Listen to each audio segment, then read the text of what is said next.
Capítulo 1. Historla de Villa Fiebre. La guerra era alta en el pueblecito de en Nueva Inglaterra, al que fuimos destinados los jóvenes oficiales de Plattsburgh. Nos sentimos muy halagados cuando los primeros ciudadanos nos llevaban a sus casas y nos trataban como héroes.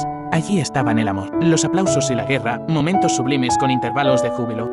Por fin, estaba yo viviendo la vida y en medio de esa conmoción, descubrí el licor. Al descubrirlo, olvidé las serias advertencias y los prejuicios de mi familia respecto a la bebida. Llegó el momento en que nos embarcamos para Europa. Entonces me sentí muy solo y nuevamente recurrí al alcohol.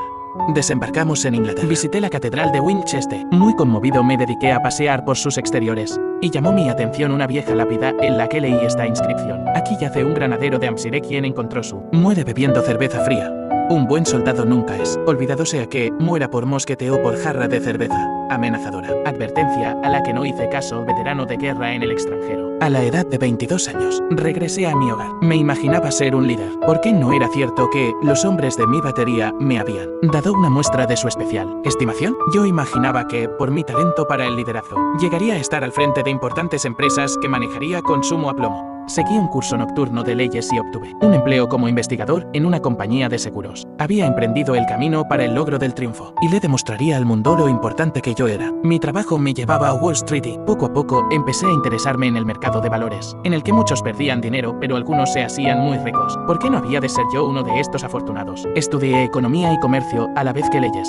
Como alcohólico potencial que era, estuve a punto de ser suspendido en leyes. En uno de los exámenes finales, estaba demasiado borracho para pensar o escribir. Aunque mi manera de beber todavía no era continua, preocupaba a mi esposa. Teníamos largas conversaciones al respecto, en las que yo desvanecía sus temores argumentando que los hombres geniales concebían mejor sus proyectos cuando estaban borrachos, y que las más majestuosas concepciones de la filosofía habían sido originadas así.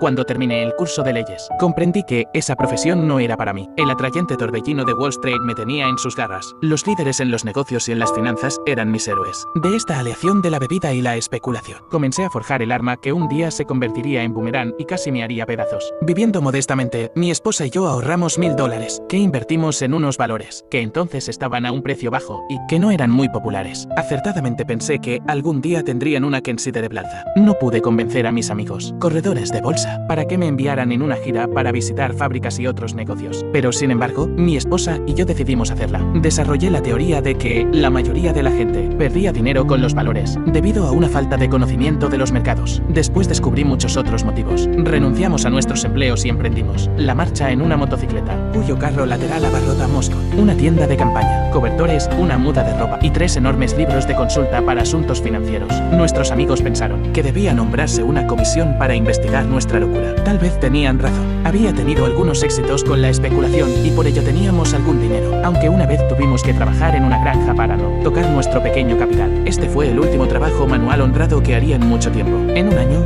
recorrimos toda la parte este de los Estados Unidos. Al finalizar el año, mis informes a Wall Street me valieron un puesto allí con una cuenta muy liberal para mis gastos. Una operación de bolsa nos dejó un beneficio de varios miles de dólares ese año. Durante unos cuantos años más, la fortuna me deparó dinero y aplausos. Había triunfado. Mis ideas y mi criterio eran seguidos por muchos al son de las ganancias en papel. La gran bonanza del final de los años 20 estaba en plena ebullición y expansión. La bebida estaba desempeñando un importante y estimulante papel en mi vida y en la euforia que tenía. Se hablaba a gritos en los sitios de hash de Manhattan. Todos gastaban miles y hablaban de millones. Podían burlarse los que quisieran. Al diablo con ellos. Tuve muchos amigos de ocasión. Mi manera de beber asumió proporciones más serias, pues bebía todos los días y casi todas las noches. Las advertencias de mis amigos terminaban en pleito y me convertí en un lobo solitario. Hubo muchas escenas desagradables en nuestro suntuoso apartamento. No hubo realmente infidelidades porque la lealtad a mi esposa, ayudada a menudo por mis borracheras extremas, evitaban que me enredara en esos líos. En 1929 contraje la fiebre del golf. Inmediatamente nos fuimos al campo. Mi esposa a aplaudirme y yo a superar a Walter Hegel.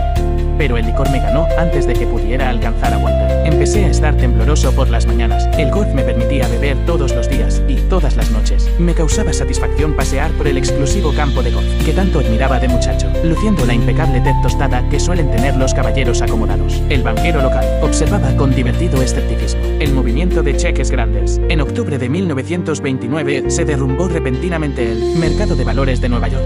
Después de uno de esos días infernales, me fui tambaleando del bar de un hotel a la oficina de un corredor de bolsa. Eran las 8, 5 horas después del cierre del mercado de valores. El indicador de cotizaciones todavía matraqueaba. Azorado, vi una pulgada de la cintilla con la inscripción XYT 32.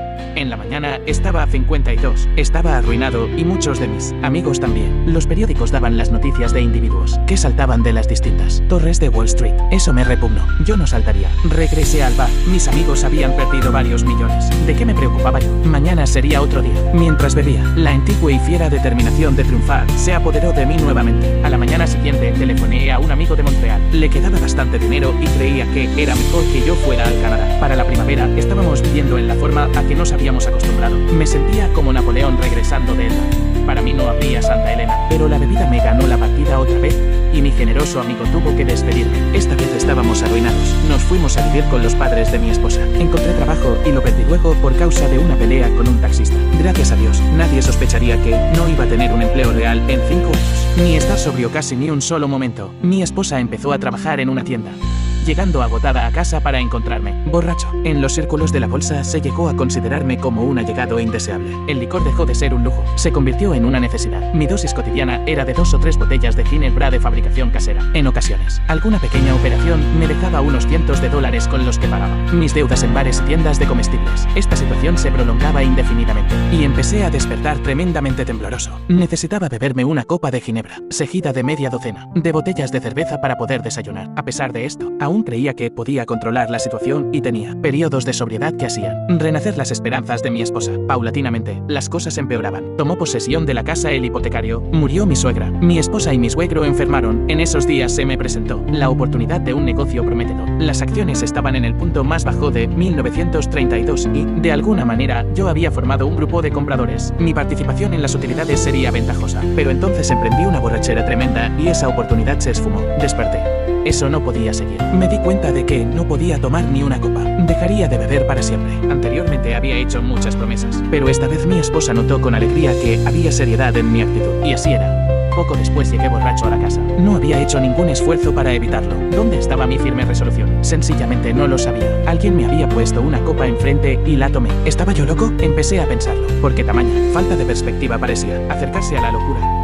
Renovando mi resolución, hice otra prueba. Pasó algún tiempo y la confianza empezó a ser reemplazada por el engreimiento. Podía reírme de la ginebra. Ahora podía hacerlo. Un día entré a un café para usar el teléfono. En menos que canta un gallo, estaba golpeando el mostrador de la barra y preguntándome cómo había sucedido. Mientras el whisky se me subía a la cabeza, me decía que la próxima vez lo haría mejor, pero que, por lo pronto, lo sensato era emborracharme bien. Y así lo hice. El remordimiento, el terror y la desesperación de la mañana siguiente son inolvidables. No tenía suficiente valor para luchar. Mis pensamientos volaban descontrolados y me atormentaba el terrible presentimiento de una calamidad. Casi no me atrevía a cruzar la calle por miedo a que me atropellara algún camión. Apenas comenzó a amanecer, entré a un lugar que permanecía abierto día y noche. Me sirvieron una docena de vasos de cerveza que calmó mis atormentados nervios. En un periódico leí que el mercado de valores se había derrumbado de nuevo. Bueno, pues yo también. El mercado podía recuperarse, pero yo no. Resultaba duro pensarlo. ¿Debía suicidarme? No. Ahora no. Entonces me envolvió una densa niebla mental. Con ginebra se arreglaría todo. Por lo pronto, 2 botellas y a olvidar. La mente y el cuerpo son mecanismos maravillosos, ya que los míos soportaron esta agonía más de 2 años, cuando el terror y la locura se apoderaban de mí. Por la mañana había veces que robaba a mi esposa el poco dinero que tenía en su bolso. Otras veces me asomaba a la ventana y sentía vértigo, o me paraba vacilante frente al botiquín del bañón, el que sabía que había veneno, y me decía que yo era un débil. Mi mujer y yo íbamos de la ciudad al campo y del campo a la ciudad, tratando de escapar. Luego hubo una noche en la que la tortura física y mental fue tan infernal que creí que iba a saltar por la ventana. Como pude, llevé el colchón al piso de abajo para no saltar al vacío.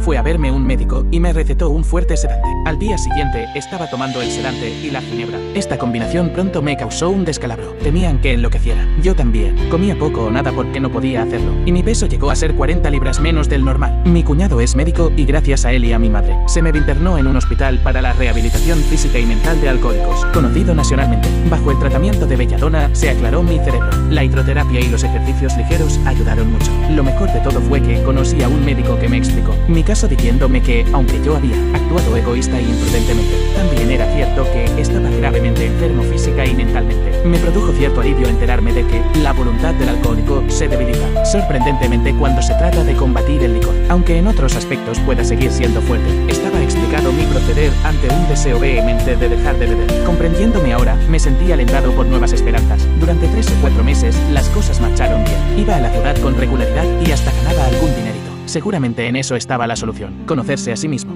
Pero no lo estaba, porque llegó el día temible en que volví a beber. La trayectoria de mi decaimiento físico y moral descendió como la curva que describe el esquiador en un salto de altura. Después de algún tiempo regresé al hospital. Me parecía que aquello era el fin, la caída del telón. Mi esposa, fatigada y desesperada, recibió el informe de que en un año todo acabaría con una falla del corazón, durante un delirium tremens o tal vez con un edema cerebral. Pronto tendrían que llevarme a un manicomio o a una funeraria. Este aporte de 7 páginas pasadas a audio libro fueron realizadas por Juan Carlos Palacio, un enfermo de alcoholismo igual que el de la historia. La hago como ejercicio mental para mi enfermedad y con el convencimiento de que alguno que no sea muy de lectura lo va a escuchar y le servirá de ayuda. Espero les guste la iniciativa. Los espero escuchando la siguiente parte a partir de la página 8.